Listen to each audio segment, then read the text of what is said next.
Hello. I want you to picture your first camping trip. You're sitting around the campfire with your friends and family. You're telling ghost stories. Everybody's goal is to outscare the next person. Well, while everyone's trying to share their favorite story, everybody's favorite uncle decides to share his.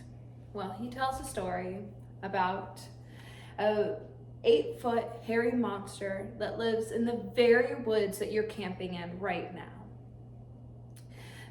This monster could be half ape, half human, possibly the missing link. The creature's been here for hundreds of years, and legend dates back to Native Americans. He tells how Bigfoot would come and steal children and steal food, and then to never be seen again. And just like that, it's lights out. It's time to go back to your tent for everybody to go to sleep. Well, everything you hear is Bigfoot. Every twig snap, the rustle of the leaves. The thought of Bigfoot lingers in your mind. And it doesn't end at the camping trip. No, it continues and you think about it until you're on your next camping trip. And you decide to tell the story about Bigfoot. And that tradition continues. We've all had very similar experiences with Bigfoot. Maybe you've had the exact same scenario that I just told. Everybody has heard the story about Bigfoot. A hairy beast that lives in the woods. No one has seen him, but maybe you have somebody, a friend of a friend, who've seen Bigfoot. Well, now Bigfoot, he's everywhere. He's in beef jerky commercials. He's on soap. He's on the back of somebody's car. We see Bigfoot everywhere.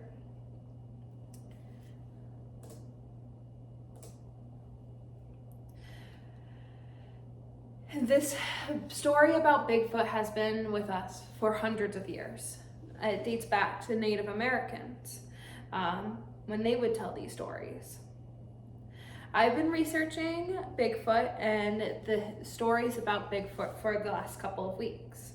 And I would like to talk to you about the history of him, the reasons and tactics that cause us to care so much about Bigfoot, as well as my reflection of my findings of Bigfoot.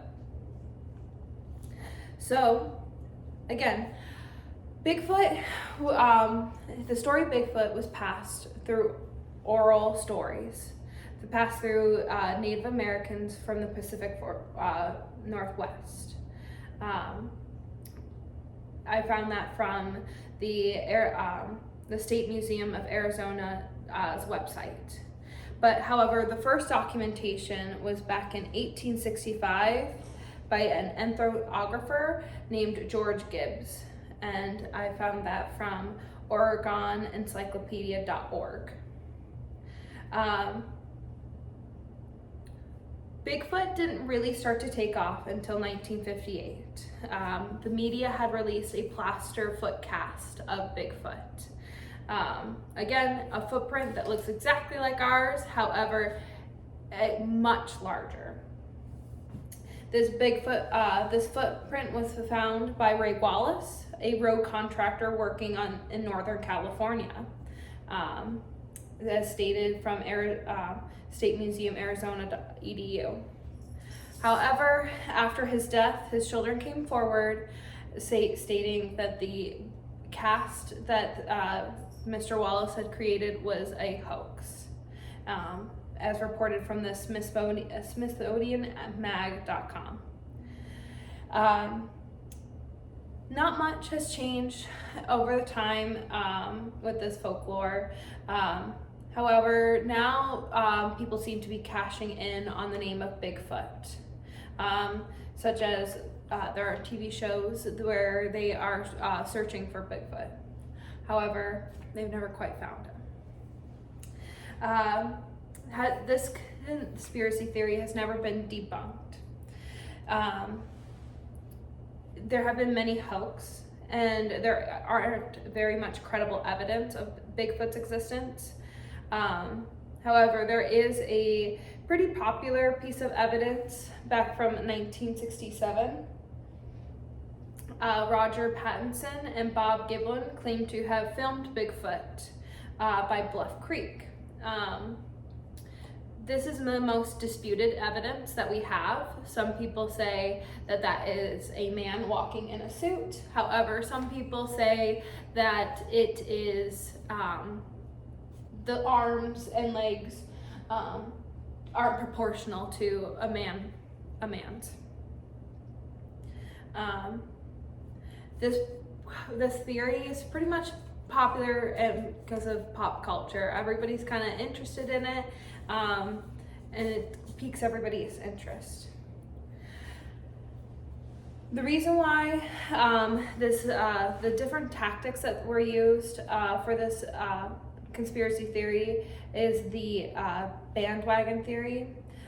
It's something, again, everybody's kind of interested in, and it's kind of fun to jump in to the joke, and everybody's just kind of participating in it. It also kind of appeals to everybody's emotions. I think everybody kind of feels a little connected to Bigfoot. I think it has something to do that it's our own American special creature. And you also learn a lot about Bigfoot growing up, and I think there's something fun about learning about keeping the magic alive. And they use a lot of logos, trying to pull you in to like logistics, like using these casts or filming. Although, again, most of these things turn out to be hoax.